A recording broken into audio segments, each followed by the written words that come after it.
Episode number 209. Hello, you're listening to the Career Changemaker podcast. Having the courage to leave a career that you have worked hard to build and try something else can be tough.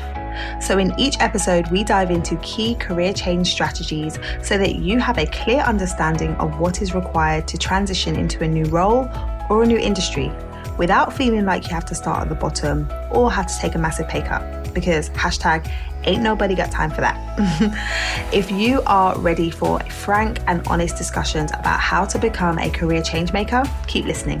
I'm your host, lawyer turned career strategist and executive coach, Janine Esbrand. Hello. How are you?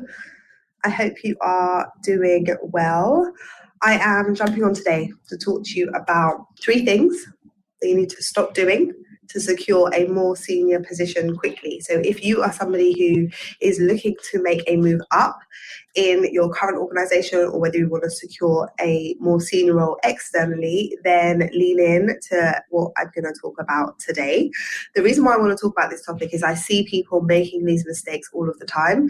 And I think if you can commit to stop doing these things, you're going to position yourself for a more senior opportunity a lot quicker. So let's talk about these 3 things. So when I am coaching women around career progression, I notice that there's often a reluctance around fully claiming their expertise, claiming what it is that they can really do, and being able to articulate that to others.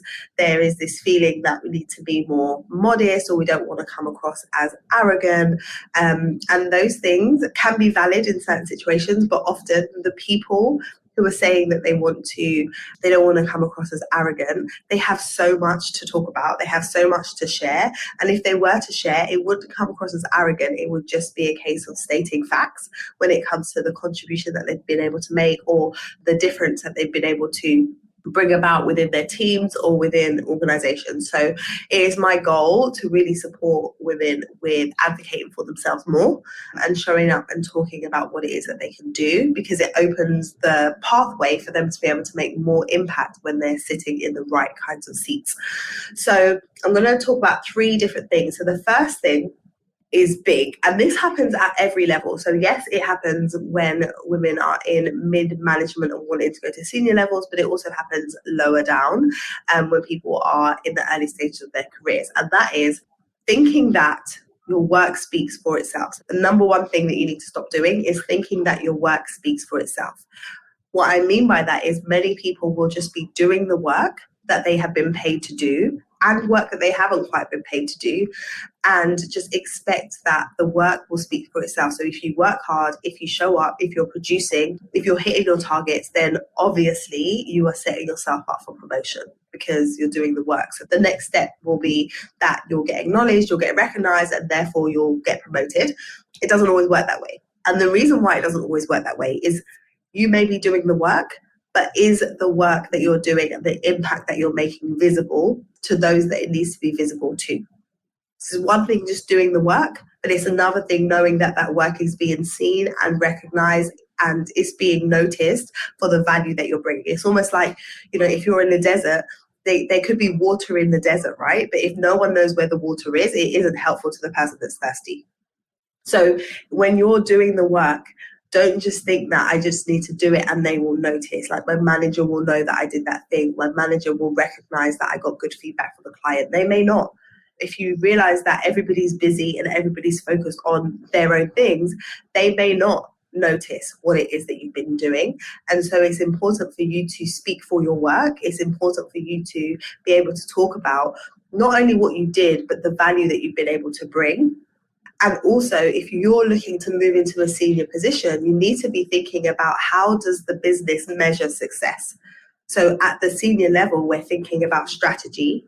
We're thinking about overall impact to the bottom line of the organization or where it is the organization wants to go. So when you're thinking about the work that you've done, how does what you've done and the value that you're bringing, how does it align with the overall goals or strategies for the organization? That's an important thing to be thinking about, because if you want to be operating at a high level, you have to be thinking at a high level. I remember having a client a little while ago who was looking at her experience, and she was trying to position herself for a new opportunity. And she was talking about how she had built a relationship with a particular client. So she was talking about how she's able to build relationships. She's good at that. So when I was asking her some questions about this particular client, what transpired was that not only did she build a relationship with a client, she built a relationship with a client that was almost going to leave the firm. So that client was going to instruct an alternative law firm to represent them, but they stayed with this law firm because of the relationship that she built. So she built a relationship, and that led to the client staying with the firm. She could have stopped there. I asked her some additional questions around how much revenue did that client bring in to the firm, like how much revenue.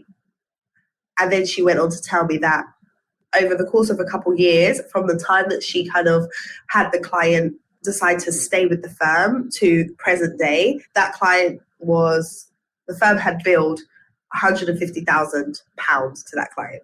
So that client was responsible for £150,000 of revenue that came in, that wouldn't have came in had she not had that relationship with them or cultivated that relationship. Now for her, building relationships with clients is part of her job description. So like she was just doing what was expected of her, right? But the value of her executing in her role and executing well is directly related to 150,000 of revenue. So when you're thinking about the work that you do, are you actually taking the time to quantify what you're doing? Are you taking the time to even figure out what the value is? Until I asked her that question, she didn't know the answer. She had to go away and have a look and be like, oh, actually, 150,000 of revenue came in from that client. So one thing you need to stop doing is just thinking that you're showing up, you're doing your work, and your work will speak for itself. It's you recognizing, am I actually spending my time doing the right type of work, the work that's going to move the needle, the work that's going to make the most impact, and am I recognizing what that impact is so that I can talk about it? So that's number one. Number two is really thinking about the language that you're using. So stop using language that is undermining your expertise or your ability. Too often, we can be using words or phrases like, does that make sense? Like you spend the time to explain something in a meeting or explain something to a colleague. Then you ask the question, does that make sense?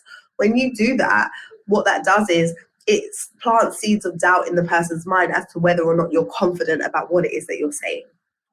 So if you're making your statement, if you're saying what you're saying, just say it. Don't qualify it, or don't undermine it by saying, does that make sense? Things like, I think this, but what do you think? So like deferring opinions to other people when actually you could just claim your perspective and share. Those are like just a couple of examples, but how often are you using language and wording that isn't positioning you as someone who can be trusted to own their perspective? And that's not to say that you always know what is right and you're acting like you're always in the know, but there's a way to say things based on the information that I have, based on what is in front of me. Here's what I think, versus I'm not sure, I think maybe we should go with this. Like, what do you think? Like there's a different energy that you're bringing when you state things with conviction and with certainty, to the extent that you have certainty. So stop using language that makes it seem like you don't really know what you're talking about or what you're doing. And sometimes we do this not even realizing that we're doing it. And so it's paying attention to, how am I speaking? What are the words that I'm using? And then what impression or impact is that leaving with those around me? Because when you're thinking about getting promoted or going to a more senior position, you want to be seen as a safe pair of hands. And a safe pair of hands is someone who is sure in what it is that they know, and sure in what they don't know, and sure in how they're going to go about filling the gap. So we want to come across like that. And then the last one is stop working in a silo. If you're just doing the work and you're not taking the time to build relationships within your organization, you're missing an opportunity to get noticed and missing an opportunity for some other people to advocate for you. The easiest way for you to get promoted or for you to move up is for you to have somebody fighting your corner, have someone speaking on your behalf, have someone speaking your name when you're not in the room. in order to do that, in order to get people who are in a position to sponsor you and to actually vouch for you and say, yes, she is someone who needs to really progress, they need to have a relationship with you. They need to know who you are. They need to know what you're doing. And so building effective relationships with the right types of people is by far a more superior activity to be spending your time on than just getting your head down and just doing the work and hoping for the best. And so thinking about who within the organization do I want to be building a relationship with, and then how do I go about building that relationship with those people? It's really about taking a step-by-step approach and understanding that you're doing what you're doing, but what you're doing is connected to other people. And often people talk about, it's not what you know, it's who you know that's going to help you get ahead. Well, actually, it's about who knows you. Like, you might know people, like you might be able to acknowledge people within your organization, but do they actually know you? Not just your name, but do they know what you do? Do they know how you've been making a difference? Do they know what your goals and aspirations are? Like, do they know that? So if you haven't been making an effort to build relationships with people who could be sponsoring you and essentially speaking up on your behalf, then that is something that needs to happen. So stop thinking that you could just operate in a silo, do your work, get noticed, and progress. Recognize that building your network internally is just as important as building a network externally. So those are the three things. Just to recap, so the first thing, so three things you want to stop doing. So the first thing that you want to stop doing is thinking that your work speaks for itself. The second thing that you want to stop doing is using language that undermines your position or your authority or your expertise. And then thirdly, you want to stop operating in the silo and start building relationships with the right types of people that can help you move forward. If you want more support with positioning yourself, then reach out. Let's speak. Let's have a conversation about how I can support you with really stepping up and accelerating that movement, because I speak to way too many people who are like, I've been in this role or this company for 5 years, 10 years, and I haven't been promoted. It's like, nah, we need to do something about that. So if you want some help with that, then let's have a convo. So slide into my messenger box, send me a message, and we can chat. All right, that's all for today. I'll be back next week. I hope you have a good one. If you enjoyed today's conversation, be sure to subscribe to the show so that you don't miss any future episodes.